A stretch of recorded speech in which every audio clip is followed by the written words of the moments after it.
Aê! Vamos lá. Nossos convidados, papo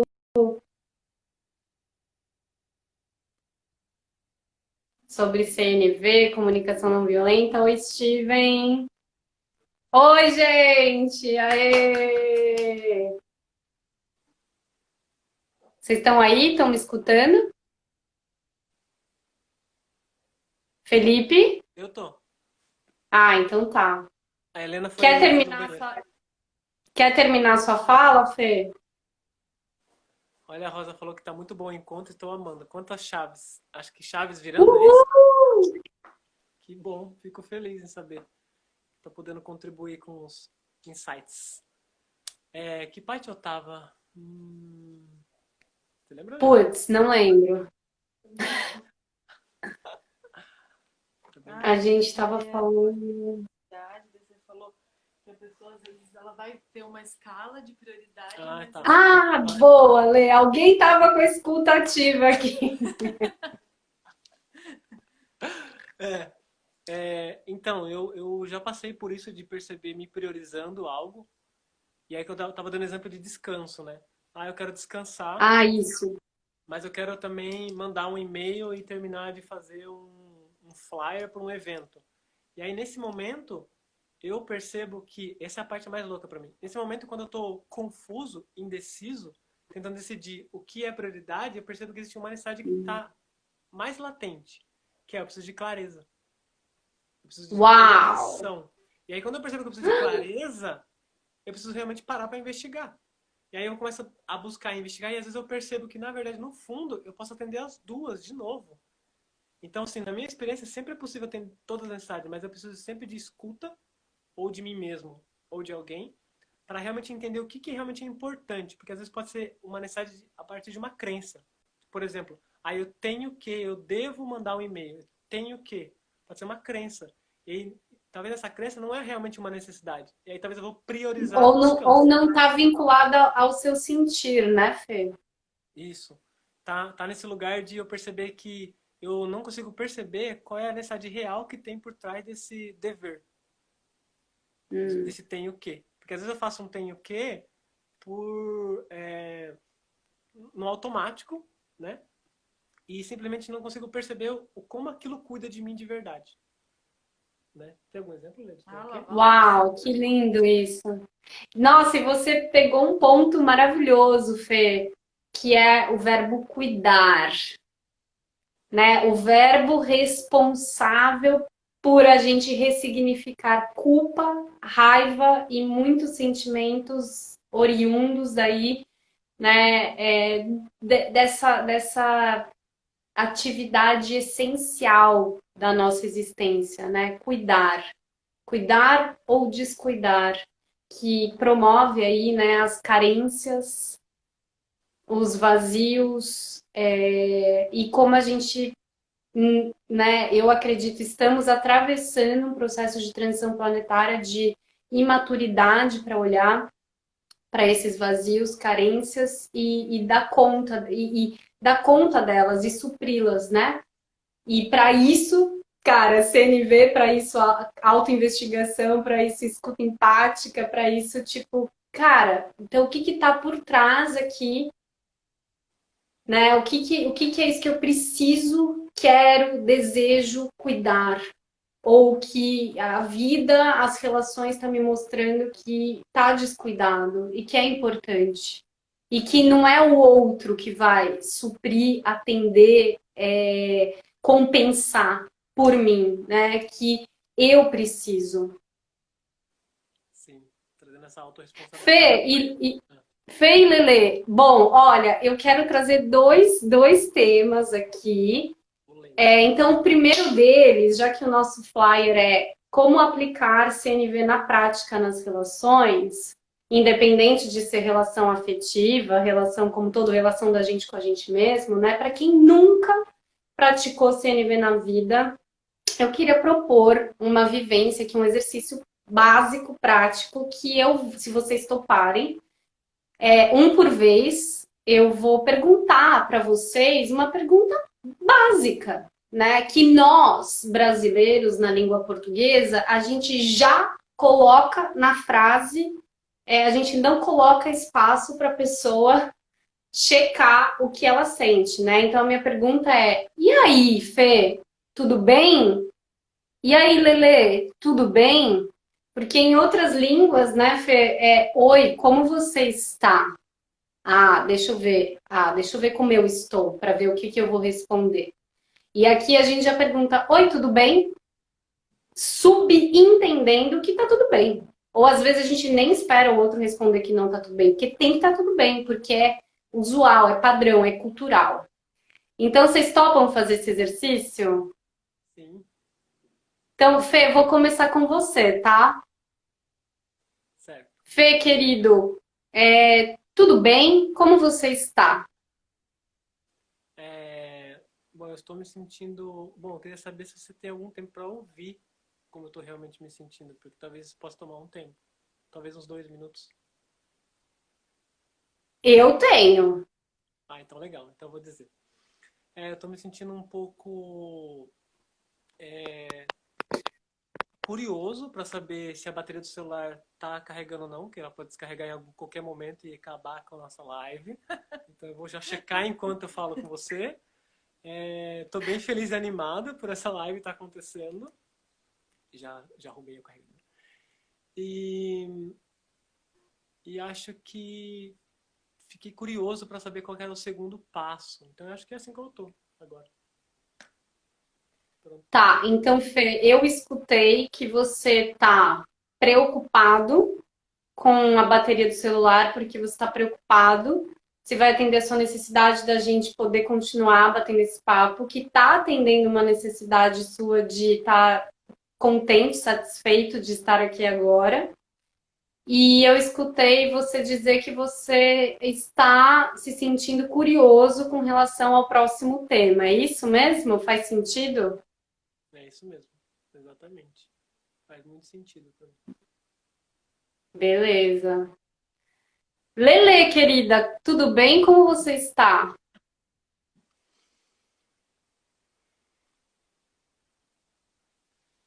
Eu tô me sentindo animada, empolgada.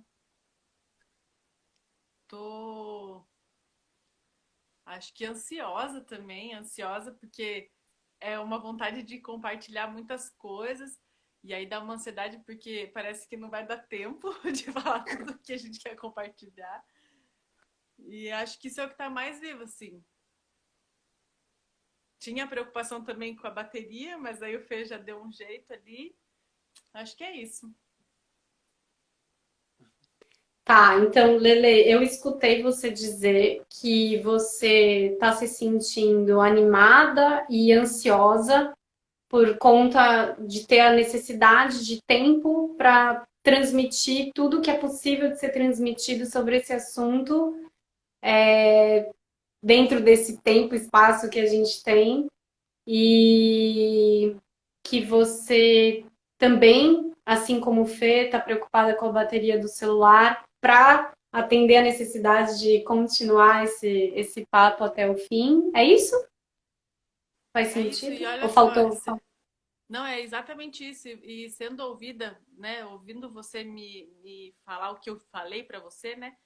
Sendo ouvida por você, eu percebi que atenderia muito se eu pudesse ler os tópicos da listinha que a gente separou de temas importantes para falar.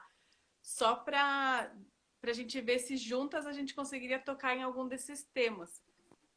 Porque isso faria com que eu pudesse, tipo, não tomar tanto tempo e escolher um deles, mas também atender minha necessidade de compartilhar isso que eu acho gostoso. Então, agradeço por me ouvir. Tudo bem se a gente lê a listinha que a gente tinha pensado? Antes de ler, eu ia sugerir. Tudo ótimo por mim. Eu só queria, antes da leitura da lista, que algum de vocês trouxesse Isso. o exercício para Isso. mim. Exatamente o que eu ia fazer. Eu falei a mesma coisa. Vamos fazer. Vamos lá. Respira. Oi? Como é que você está se sentindo? Nossa Senhora, é muita coisa, gente. Eu tô me sentindo muito feliz com a presença de vocês. Eu tô me sentindo muito preenchida, muito nutrida. Tô muito feliz de estar a partir do nosso encontro que aconteceu anos atrás, que foi muito nutritivo. A gente ter mantido a amizade, poder agora estar aqui transmitindo uma ferramenta, uma medicina para muitas pessoas que vão se beneficiar de alguma forma. E ao mesmo tempo, particularmente, pessoalmente, eu estou me sentindo, porque acho que esse foi um sentir profissional, tá? Então, pessoalmente, eu estou me sentindo, caramba, nossa, peraí. Eu estou me sentindo aflita com esse lance da obra aqui, que tá me fazendo, tipo, não poder ter acesso à sala. Então, eu estou fazendo o trabalho com vocês do meu quarto e eu tenho uma preocupação energética, então eu estou misturando energia nos espaços. Eu me sinto preocupada se pelo horário eu tá falando alto e incomodando algum vizinho. E aí eu percebo que eu tenho uma necessidade de não incomodar os outros, que muitas vezes tira a minha espontaneidade. E eu tô me sentindo preocupada com o futuro, preocupada com o que vai ser, se eu vou, se no futuro eu vou poder realizar os meus planos e os meus sonhos, talvez até da forma que eu idealizo ou queira, ou imagino. É isso. Uau, profundo. Quer que eu É. devolva? Quer que eu devolva de volta o que eu entendi, que eu ouvi? Então, o que eu ouvi é que você estava se sentindo um pouco incomodada por causa da questão de você perder um pouco do seu espaço, até da sua liberdade e autonomia de navegar ali na sala, né? Com essa meio que essa restrição, né? Que tá acontecendo Hum, agora. E também vi que você também estava um pouco preocupada com o tom de voz que você estava tendo para não incomodar os vizinhos. Talvez acredito que para você é muito importante o respeito, né? E de estar realmente cuidando dos outros. E outra coisa que ficou muito viva para mim foi que você trouxe, deu a entender que você tá com medo do futuro, essa incerteza, né? Acho que meio que preocupada com o que será do futuro para você, né? Meio que cuidando querendo uma previsibilidade para talvez me sentir mais segura. É isso? perfeito. Grata, Fê. Bom, vamos então para a leitura da lista de vocês. Vamos. Eu queria fazer a proposta para as pessoas também que estão assistindo de escreverem aí como estão se sentindo, né? Acho que é um bom exercício, já que você trouxe a ideia do exercício que eu amei. Seria legal a gente poder fazer as pessoas também olhar um pouquinho para dentro e escrever como está se sentindo. Legal, né? E E se uma coisa que tiverem alguém em casa para fazer Isso, uma troca, né? exato. Uma coisa que quando a gente começou a praticar comunicação não violenta foi perceber quantos sentimentos existem e a gente acaba ficando só no tô bem, né? Igual você falou. Ah, tô bem, tô Tô mal, bem. tô mal. Tô bem, tô mal. Mas quantas coisas estão ali dentro do seu peito, flutuando mesmo, querendo ser vista. E esse momento pode ser um exercício mesmo, de se você quiser escrever aí como está se sentindo agora, né? De repente está se sentindo inseguro, com medo do futuro, o Entediado. sentimento, entediado também pode ser. Todos os sentimentos são válidos. Tô com raiva, tô frustrado. É, Legal. Lista? não, a gente. Peraí, cadê? A ideia da lista, na verdade, era só ter uma guiança também de coisas que a gente acha importante na relação. Mas eu também quero atender você com a sua lista aí, com os seus tópicos que você tinha deixado. Então, uma coisa foi o poder da escuta, a gente já falou. Uma outra coisa que a gente percebeu na relação é que a gente precisa entender que o outro não quer jogar contra a gente. Então, na relação aqui, eu e o Fê, às vezes eu acho que ele é o meu inimigo. Às vezes, assim, tô falando inconscientemente mesmo, tipo, nossa, o Felipe tá fazendo isso porque ele quer me destruir. E aí lembrar que ele é um ser humano. Então, o tempo inteiro, eu preciso voltar. Ele também tem necessidades. E ele não tá fazendo algo porque ele nasceu para atrapalhar minha vida. Não. Então, tem a coisa do dissolver a imagem do inimigo. Legal. Outro.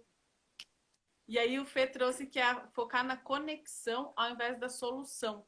Que ao invés de ficar procurando uma solução de um problema pra gente, assim, na relação, focar nessa escuta mesmo, assim. Bom, eu não quero resolver o problema, eu quero me conectar com você, assim, estar aqui, né? Estar disponível. Então, Uau! isso é Que muito talvez é importante. muito mais potente e importante do que de fato chegar num resultado, né? Que me veio aqui uma imagem metafórica, tipo, de uma relação sexual muito mais importante do que chegar no orgasmo, é a troca daquele Exatamente momento. isso. Exatamente isso.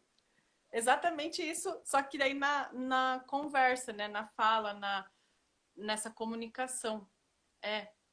E isso acontece muito, porque quando você ouve alguém que você ama aflito, você imediatamente vai no quero resolver o problema.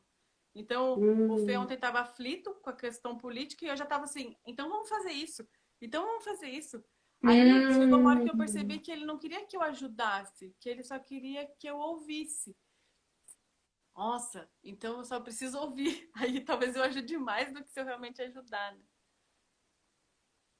Sim. E o outro Ah, ponto. olha que legal. O Steven, ele acabou escrevendo aqui pra gente, olha como ele tá. Ele disse, eu estou feliz de descobrir que vocês três se conhecem, feliz de ver vocês, cansado após um dia de trabalho, preocupado e ansioso com a grana no futuro próximo. Muito legal. Compartilho de vários sentires e aí. O que eu tô ouvindo aqui Posso pegar um gancho aqui, o link então da última fala da Lelê, que ela falou, cara, ontem o Fê tava aflito com a relação política. Então a gente chegou no meu segundo tema do encontro. Era o nosso também aqui. Lindo, lindo. Sintonia fina, gente. Cara, não tem como, né? A gente que estuda astrologia, tipo, olha o que está acontecendo, né? Assim na Terra como no céu, assim na Terra como no céu. Então, assim, eu trouxe, o meu segundo tema é falar sobre a raiva, né? E que, de novo, né? E até essa imagem simbólica dos Estados Unidos pegando fogo em chamas.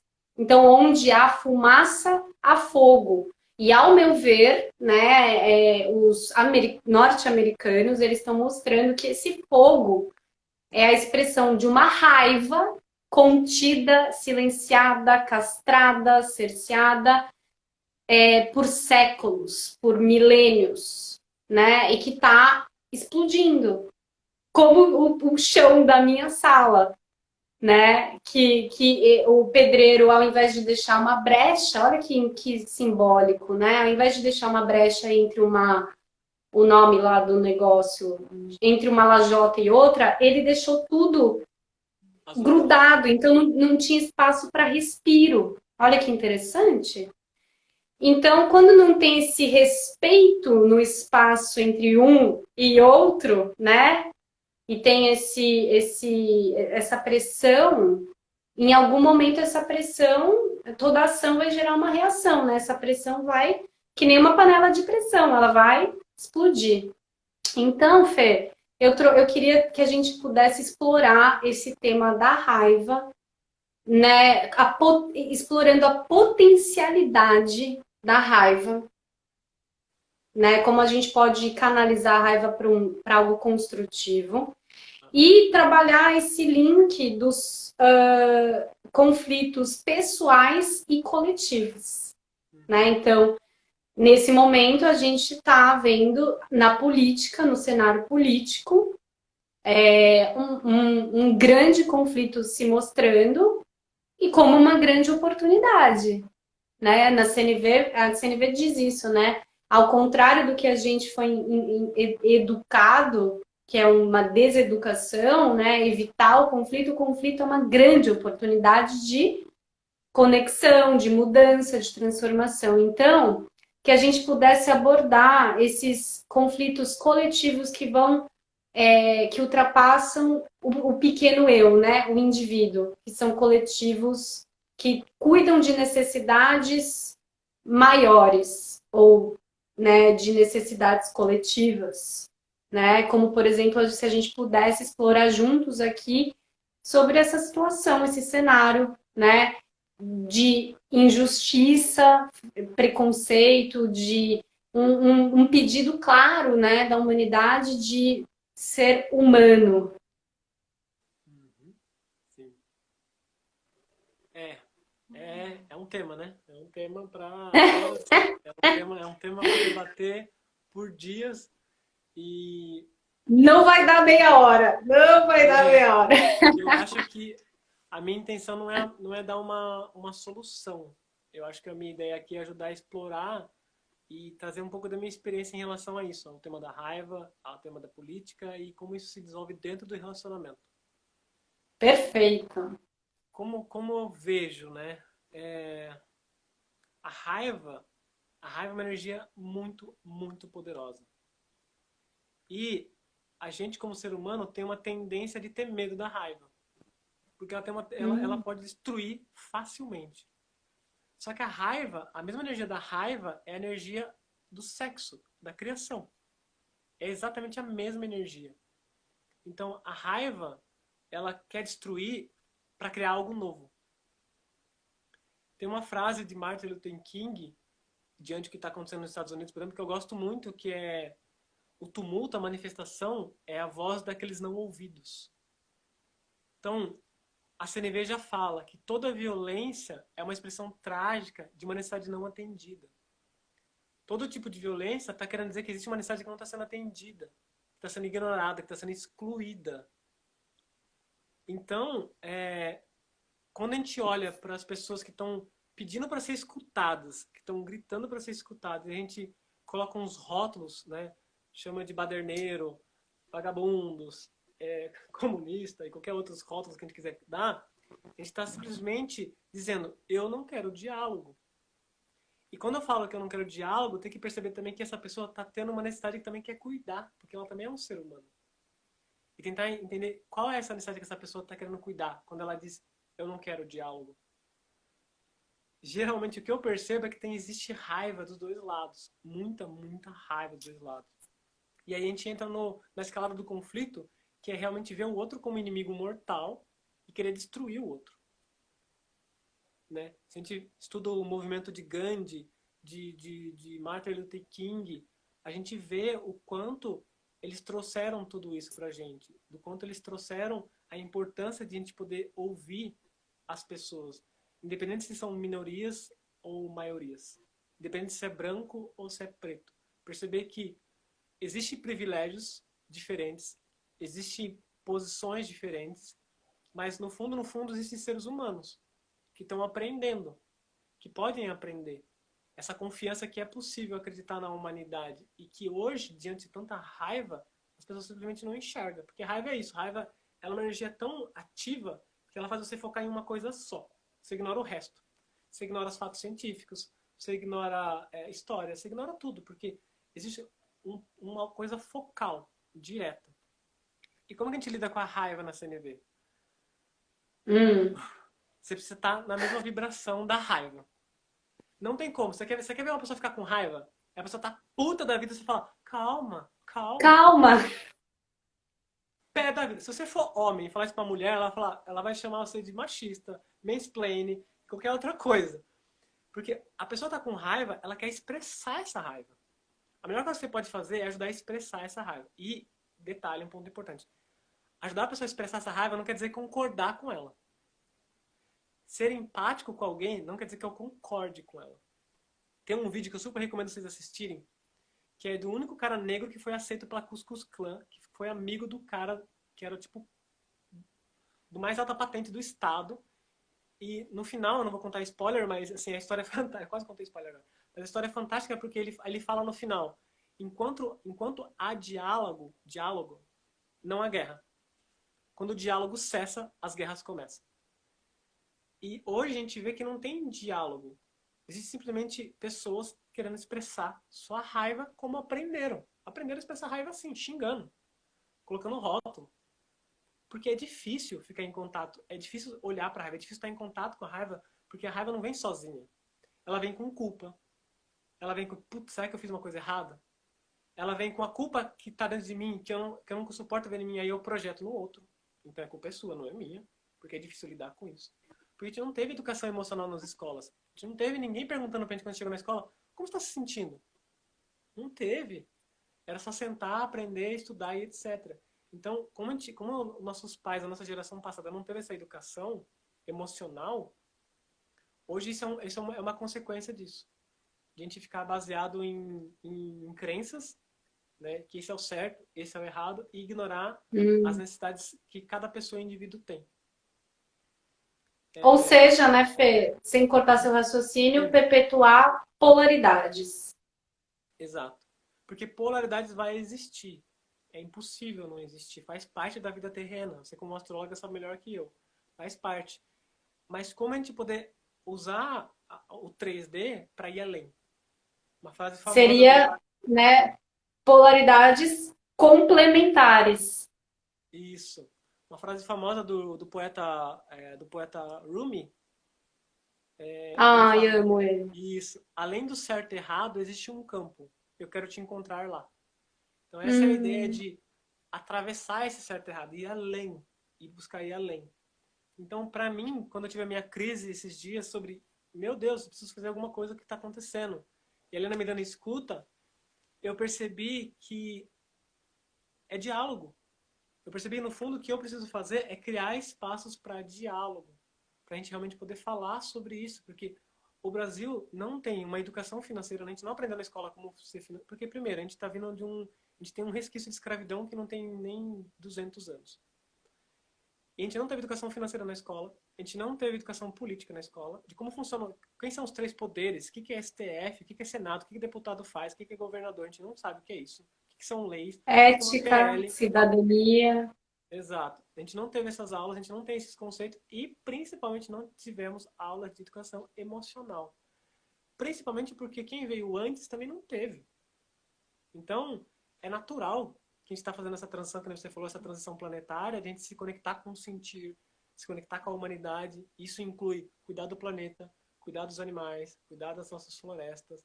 Então, assim, é vários temas que dá para abranger. E voltando para a relação intrapessoal, relacionamento afetivo, eu sempre faço a reflexão. Se eu estou vendo corrupção do lado de fora, qual é a corrupção que tem dentro de mim? Eu cometo várias corrupções durante o dia. Várias corrupções.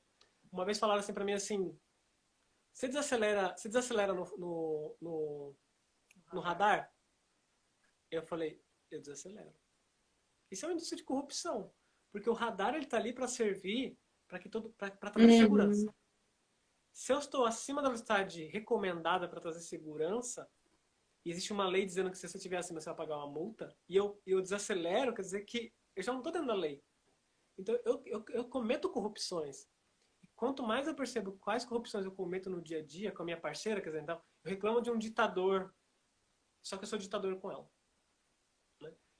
Reclamo de alguém que impõe sobre os outros, mas eu faço com ela. Como que eu vou chegar no outro e falar assim, você precisa mudar, mas eu não mudo? Porque o outro não muda porque é difícil mudar. Tanto é que se fosse fácil eu teria mudado. Com facilidade. Então eu percebo o quanto é importante a gente realmente agir no externo, mas ter essa consciência de que começa dentro mesmo. Não é também ir para o outro lado extremo, que é eu vou ficar só dentro, meditar, entrar numa caverna e foda-se o mundo. Não é essa a ideia. Mas também buscar esse equilíbrio, né? Onde eu posso perceber em mim essas minhas incoerências que eu vejo no mundo e também agir no mundo de forma mais coerente, né? Como o Gandhi mesmo dizia, né? A paz começa dentro da gente, né? Começa mudando dentro da gente. Esses pequenos vícios que a gente tem, que é consequência do nosso sistema onde a gente vive, nossa cultura. Eu não sei se eu respondi todas as suas perguntas. Nossa, não só respondeu, como tipo, cara, eu vejo como uma introdução para a gente ficar dias, como você falou, né? Porque aí você vê que abre assim, diferentes frentes e vertentes de possibilidades, né?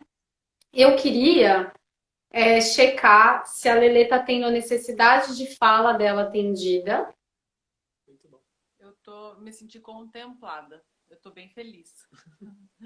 Tá bom. E aí eu queria pegar um link, Fê, porque no começo da sua fala você diz, cara, a raiva, ela é a expressão, né, de uma violência dos excluídos, né? Dos excluídos da minoria. E a gente está, astrologicamente, já juntando a astrologia aqui, a gente está se encaminhando cada vez mais, né, já há anos, para a era de Aquário. A era de Aquário não tem mais nem menos. Todos somos um, né? E a gente está quebrando esse paradigma dessa existência até agora, que é geradora de todos esses conflitos que a gente está tendo que reparar, hashtag Fique em Casa e vai olhar, né? Onde você está precisando reparar, até trazendo para o núcleo pessoal, no seu núcleo ancestral, quem que você está excluindo do seu coração, né? Porque a exclusão é a dor mais profunda que alguém pode sentir e carregar, né? A exclusão é você não ser visto, é a invisibilidade, e absolutamente todos os seres, não só humanos, têm o direito e o merecimento de pertencimento. Né? Para mim é muito claro que a gente está essa transição planetária é um realinhamento para a gente se dirigir para uma cura do complexo do patinho feio, né? Então, o patinho feio, entender que ele pode ser realmente um cisne, ali ele está no lugar errado, ele precisa buscar a própria tribo, a própria família de alma, mas ele, absolutamente, como todos os outros, tem o mesmo direito e merecimento de pertencimento, né? Independente da forma dele. Então, o que eu vejo é que Saturno, né, Lele? A gente está até com a Lua em Libra hoje, que é a exaltação de Saturno, que é o senhor do karma, plantio e colheita. O que, que a gente está colhendo? A gente está colhendo o resultado de uma sociedade construída, perpetuando, né, não só a exclusão, como elitismos, privilégios, clãs, máfias, preconceitos, pré-julgamentos, e não há como, né? Como que é aquele mantra, gente? Loka samasta sukhino bhavantu, não é? Não é esse que fala em sânscrito, que todos os seres sejam felizes? Porque a felicidade, ela só é real quando todos estão sendo felizes, né? Até quando eu estudei direito, tem o princípio da igualdade, que está lá na Constituição. Mas o princípio da igualdade não significa que todos são necessariamente, literalmente iguais. Mas dentro das diferenças, das desigualdades, todos são iguais, entende? Então, em outras palavras, até trazendo o link, Fê, hoje, assim, no meu Instagram bombou vários dos flyers, assim, artista antifascista, bruxa antifascista, feiticeira antifascista, músico antifascista, terapeuta antifascista, médico, blá, blá, blá, blá, blá. Mas, assim, cara, não é nada disso. Não entendemos. Não importa o seu rótulo, a sua cor de pele, a sua raça, a sua etnia, a sua classe social. Humano antifascista é o que faz mais sentido, né? Porque eu vejo que essa raiva, ela tá pedindo para que a gente encontre esse lugar de somos todos somos todos humanos, independente se você é preto, se você é branco, se você teve educação, se você não teve, etc, etc, que é o que resulta na desigualdade, né? Então a gente está mexendo cara, a gente abriu o vespeiro, estamos cavucando o formigueiro e a gente está com esse pus aberto na humanidade da ferida da desigualdade. E absolutamente todos aqueles que se sentem excluídos, minorias, estão buscando as suas representatividades, o seu lugar de fala respeitado, né? A cura do quinto chakra, então o seu poder pessoal, o seu empoderamento, seu poder de voz, né?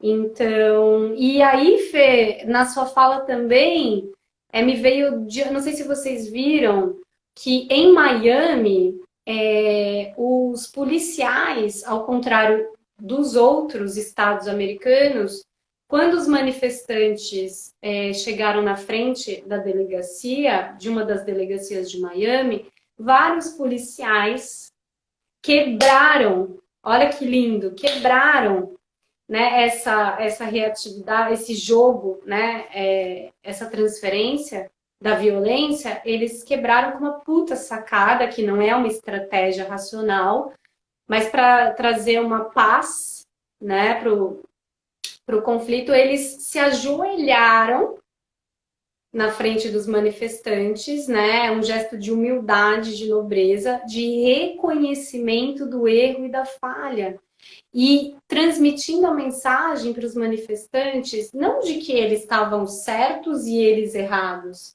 transmitindo a mensagem de empatia e conexão de que eles também querem serem atendidos nas mesmas reivindicações dos manifestantes, quais sejam uma convivência pacífica, uma convivência harmoniosa onde ambos se respeitem, apesar das diferenças, e tenham os seus direitos respeitados, né? Como cidadãos, independente do cargo, do rótulo, do status, da classe, da raça, da cor, entende? Sim.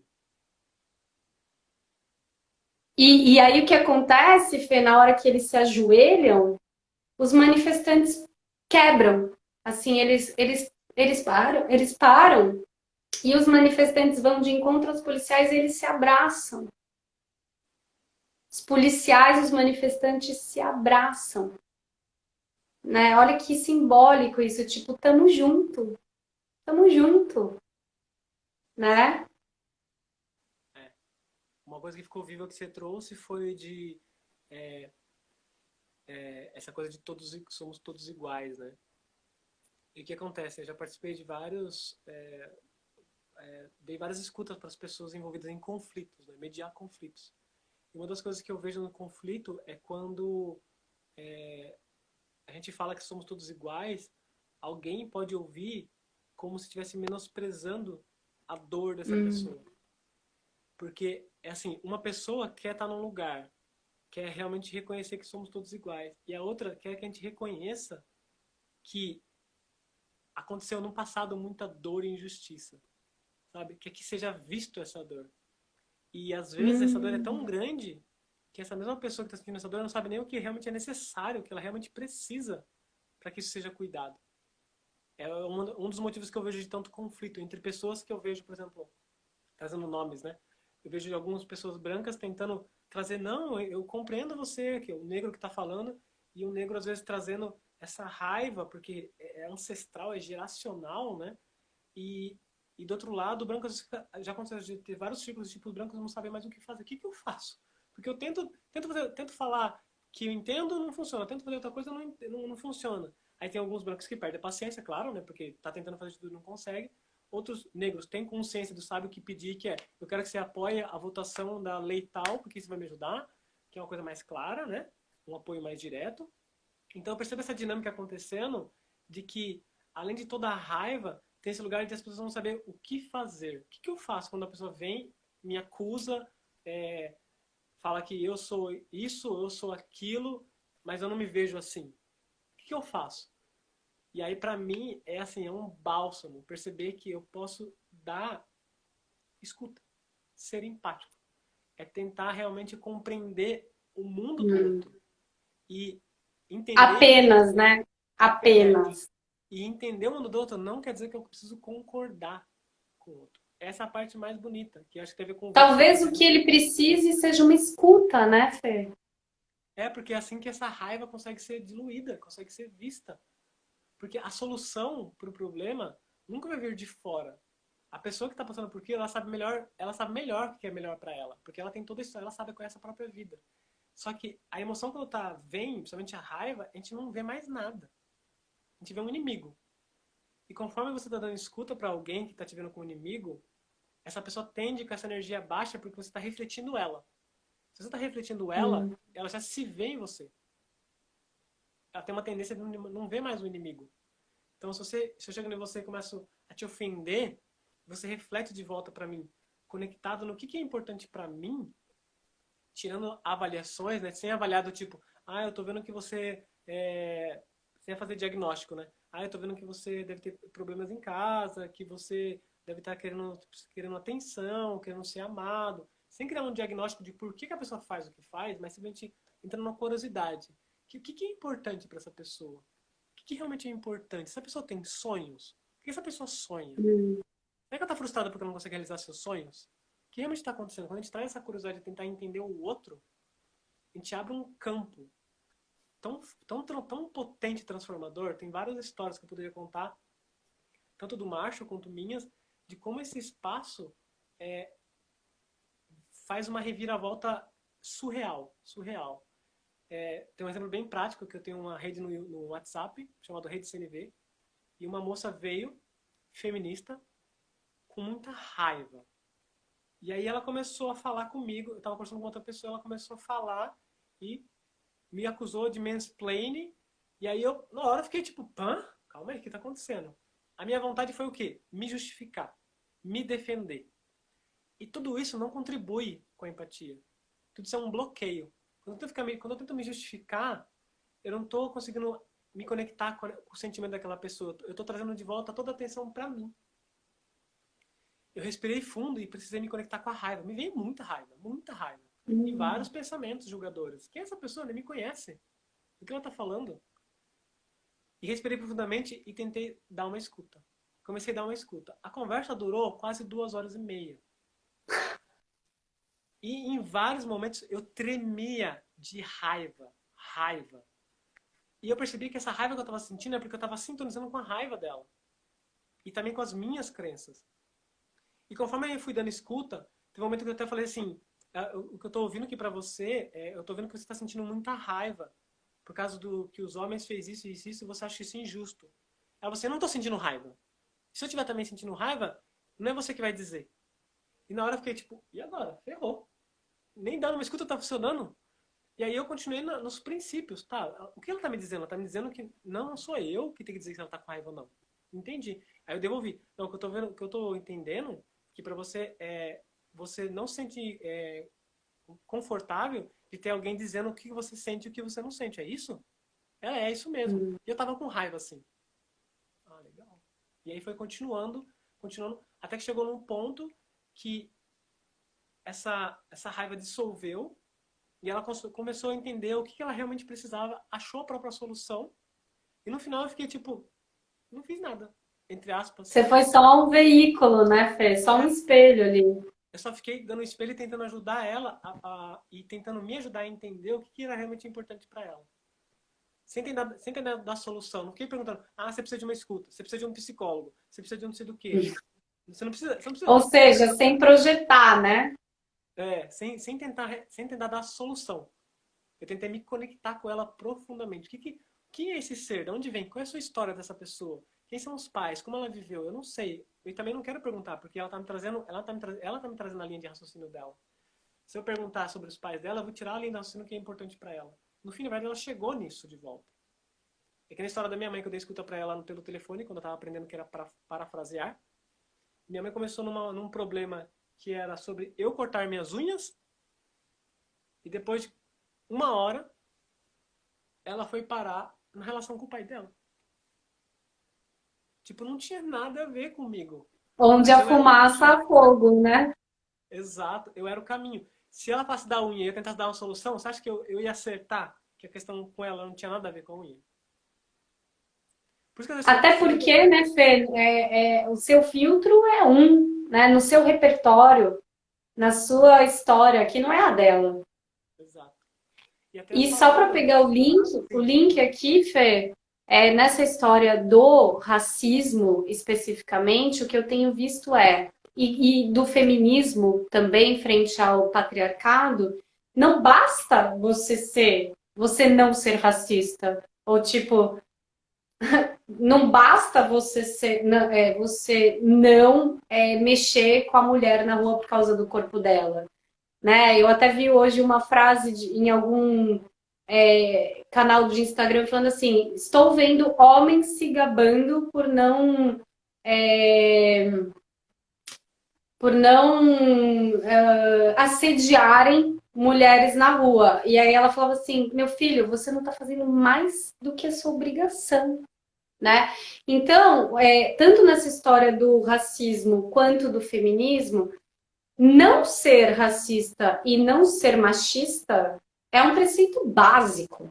Agora, o que pode fazer além disso, além de validar, honrar a escuta, dar espaço para a dor, é você ser antirracista, antifascista, antimachista, que é o que a gente está, essa discussão acalorada política do momento, especialmente nessa vertente do racismo, que é ok, então, para além de não ser, se eu. E tem essa história, né, que se eu me calo frente a isso, eu estou sendo omisso e compactuando, sendo conivente.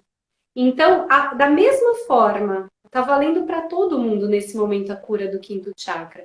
Da mesma forma que as dores que foram silenciadas, oprimidas, castradas, porque são símbolo de poder pessoal, que tem uma distorção de masculino e feminino pelo patriarcado. Da mesma forma que as dores não foram reveladas, ditas e curadas e sanadas, como usar, né, esse espaço, às vezes de privilégio, né, de fala, fazendo algo com isso para um fim maior, até por aqueles que não têm lugar de fala e que precisam de uma representação, tipo meio ambiente, tipo animais, né? Tipo a Amazônia, tipo o reino mineral, o reino vegetal, Pachamama, Gaia, esses seres eles não têm voz ativa.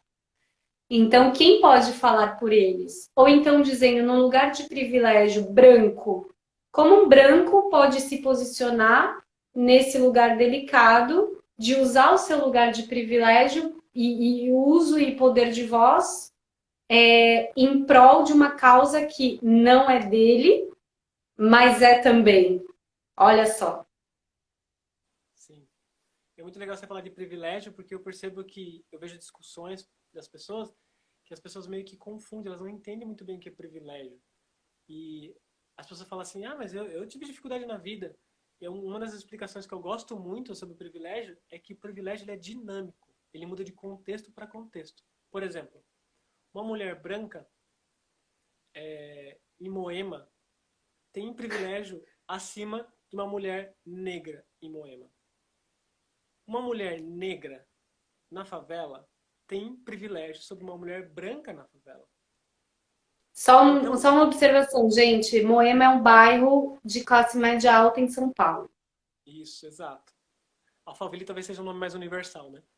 E então entender que privilégio ele muda de contexto para contexto. E por que é importante a gente mudar e perceber o contexto? Porque a gente sai da palavra privilégio como algo muito fixo. Onde a gente só fica apontando. Os brancos têm privilégio. Eles têm, mas em outros momentos eles também não têm. Eu tenho como homem sobre uma mulher. Mas pensando em outro contexto, por exemplo, na cadeia de homens, eu talvez não tenha privilégio nenhum comprado numa cadeia feminina. Então, é perceber que isso é dinâmico. Isso muda e Posso, até ele é tão variável que muda de pessoa para pessoa. Diga. posso trazer um link aqui, Fê, um exemplo? Não sei se vocês viram, nessa semana, você até mencionou o Alphaville, né? Está muito vivo. Você viu o que aconteceu lá? Sim, sim. Então, né, trazendo aqui para quem está nos assistindo, então, a PM, a Polícia Militar, recebeu uma chamada de pedido, né, de socorro de violência doméstica. Quando a PM chegou no lugar que é dentro de um condomínio fechado de classe alta, um bairro que é tipo uma mini cidade que só tem mansões e condomínios de classe alta A, quando a PM chegou lá para resolver a diligência, o acusado, se sentindo acuado, né, ele propagou um discurso elitista, classicista, preconceituoso, de tantas ordens diferentes, né? E ele, assim, trazendo especificamente, ele disse para os PMs que era um homem e uma mulher. Então, ele até no discurso dele, ele exerce ainda uma violência contra a PM mulher, né? Na fala dele, ele faz uma específica para ela. E ele xinga muito e fala exatamente essa questão do contexto. Essa frase dele é maravilhosa para esse exemplo. Ele fala: você pode ser o fodão na favela, mas aqui você é um lixo. Aqui você é nada.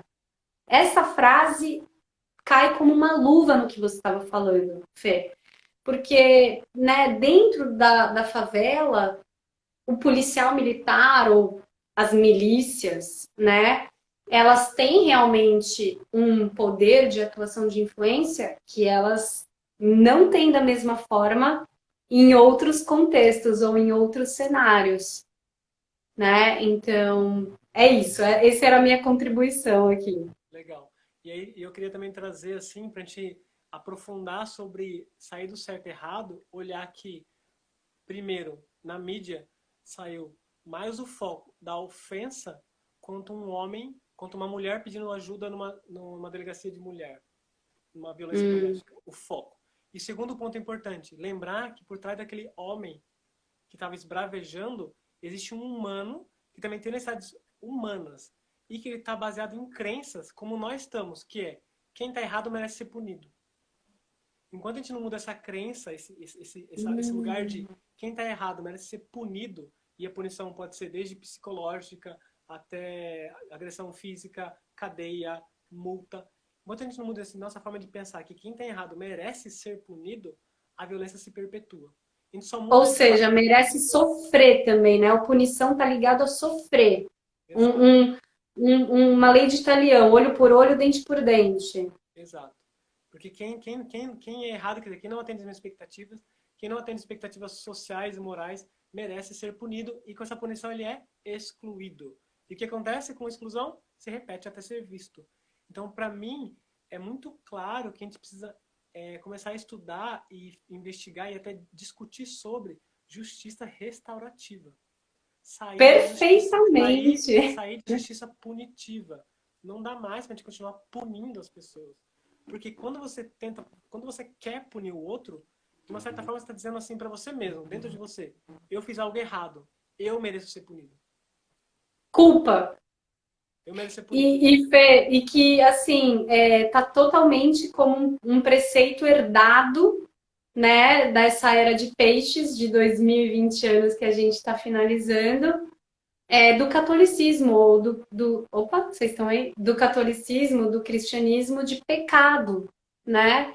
Do pecado, do errado, do pecado, o conceito de pecado. Então, a puta, a Maria Madalena, apedreja ela porque ela é uma pecadora. Então, todos nós temos essa herança em algum lugar da autocomiseração, do autoflagelamento, da punição.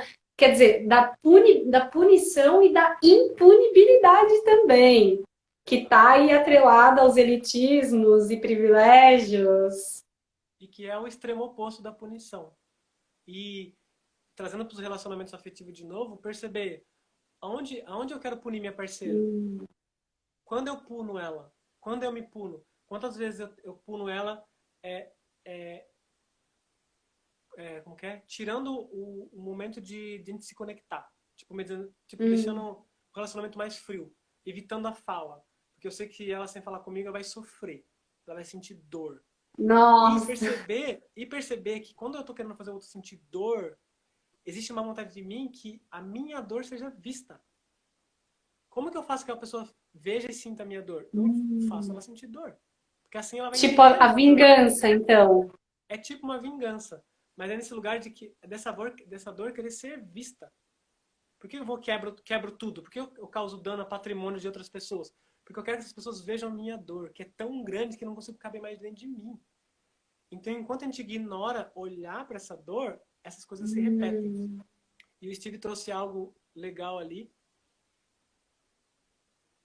Como é difícil não rotular e que, em geral, as pessoas reagem a rótulos. Se eu rotulo você, perca a conexão contigo. Eu gosto sempre de trazer que o rótulo, ele é muito importante para a gente poder viver em sociedade. Não tem, eu gosto de dizer que assim, a nossa mente, ela foi feita para julgar. Dentro do julgamento, tem 3 partes, que é classificar, rotular e ordenar. Então, quando você tá mexendo no celular... Temos 3 minutos, tá? Temos 3 minutos. Obrigada por avisar. Muito bom. Então, quando você tá digitando, quando você olha na hora, a sua mente ela passa por esses 3 passos. Classifica, rotula, classifica, ordena e classifica. Ixi, cara, até me perdi agora. Minha mente até ficou sonsa. Classifica, ordena e compara. E rotula. E compara. Compara, que é a comparação. É quase os 3 Cs. Então, quando você olhou o relógio, você primeiro precisou classificar as imagens que você viu. Aqueles números ali são relógios. Você precisa classificar como aquilo que é importante que você quer agora. Você precisa comparar. Por que você sabe que aquilo é o relógio e não o número de pessoas que estão assistindo a live? Porque você começa a comparar texto, você começa a comparar a imagem e começa a ter esse mecanismo dentro de você para julgar. E julgar para decidir. Então, o julgamento ele é um passo muito importante. A gente precisa valorizar o julgamento. Mas o que acontece é que, como a gente foi educado a ouvir um julgamento como algo ruim, do tipo, que coisa feia você está fazendo, hein? Como tem essa carga emocional, a gente simplesmente foge de rótulo. Mas quando alguém me chama de machista, e eu falo, tem alguém tentando me dizer algo muito importante aí. O que é? Não sei. Vou precisar explorar. Só que como a gente tá... Tipo o que você fez com a menina que te chamou de mansplainer, né? Exato. Ela tava querendo me dizer Você assim, deu a não me diga... oportunidade. Ela tá dizendo assim pra mim, não me diga o que eu tô sentindo. Eu sei o que eu tô sentindo. Mas o que eu trouxe não foi pra dizer o que ela tá sentindo, foi pra investigar. Só que não ficou claro pra ela. E tudo bem não fica claro. Ruídos na comunicação acontece. E aí eu tentei de novo até ela trazer pra mim. E no final me agradeceu, me mandou corações e, enfim... E aí, Fê, às vezes você chega num lugar de, cara, realmente eu não pratico mansplaining, ou às vezes esse lugar te permite você admitir, caracas, eu estava praticando e eu nem me dava conta. Exato. E aí perceber, tá, o que que é estudar, tá, o que que é isso que eu fui estudar no Google, que era isso, né? E depois entender até o quanto isso descuida, qual a necessidade que descuida dessas pessoas. O que que eu posso fazer para cuidar disso quando alguém me acusar disso? Quando a mulher, de novo, no futuro me chamar de menstruação, o que que eu posso fazer? Eu posso checar. Isso quer dizer que quando eu tô trazendo... E aí, eu acho que para finalizar o vídeo, a gente chega num grande finale que é, então, depois de tudo isso, você consegue agradecer o outro, né, que foi um veículo, aí a beleza, né, Lelê, da Lua em Libra, de Vênus, das relações, porque absolutamente ninguém passa na nossa vida por acaso, todo mundo é um presente, uma lição ou mais alguma coisa, então... Caracas, você conseguiu enxergar e além passou todas as suas defesas, couraças, resistências, egos e você... Então, nossa, gratidão. Você, além, né? Se você tivesse ficado num lugar, mano, que louca e reproduzido, né? Tipo, mulher é louca, mulher é reativa, feminista não sei o quê. E se você, além de ter feito um trabalho de empatia, de conexão, agradecer porque ela, através dela, claro que você também para ela, mas ela possibilitou de você agregar um conhecimento que vai ser útil e servir em outras oportunidades. A gente tem 20 segundos Eu queria agradecer muito vocês. Agora a gente tem 15. Gratidão. Eu queria agradecer a participação de quem escreveu, do Steven também. Eu vi agora no celular que ele mandou mensagem. E